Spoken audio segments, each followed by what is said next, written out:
আসসালামু আলাইকুম ওয়া রাহমাতুল্লাহি ওয়া বারাকাতুহু। সম্মানিত উপস্থিতি, আজকের এই ভিডিওতে আমরা আলোচনা করব স্বপ্নে কোনো কিছু বন্ধক দিতে নিতে দেখলে কি হয়।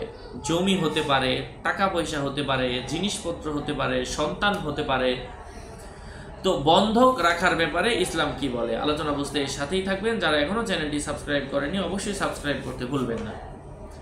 যদি কেউ তাকে বন্ধক রাখতে স্বপ্নে দেখে তাহলে সে গুনাহ করেছে। মানুষকে বন্ধক নিতে দেখার অর্থ গুনাহ করার আলামত।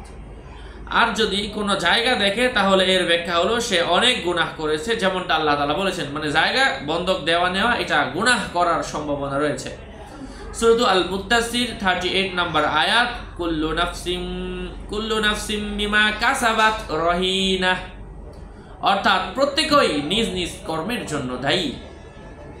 কেউ কেউ বলেছেন বন্ধক তো হলো বন্দিত্ব। সুতরাং যদি কেউ স্বপ্নে দেখে যে তার নিকট কোনো জিনিস বন্ধক রাখা হয়েছে তাহলে তার উপর জুলুম করা হবে এবং তার প্রাপ্য হক কমিয়ে দেয়া হবে। কিন্তু বন্ধককৃত বস্তু তার নিকট থাকার কারণে সে তার অধিকার আদায় করতে সক্ষম হবে, আর বন্ধককারী স্বীয় অপরাধের কারণে বন্দী হবে, অথবা যতক্ষণ পর্যন্ত তার বন্ধককৃত বস্তু ছড়িয়ে না নিবে ততক্ষণ পর্যন্ত তার কাছে ঋণী থাকবে।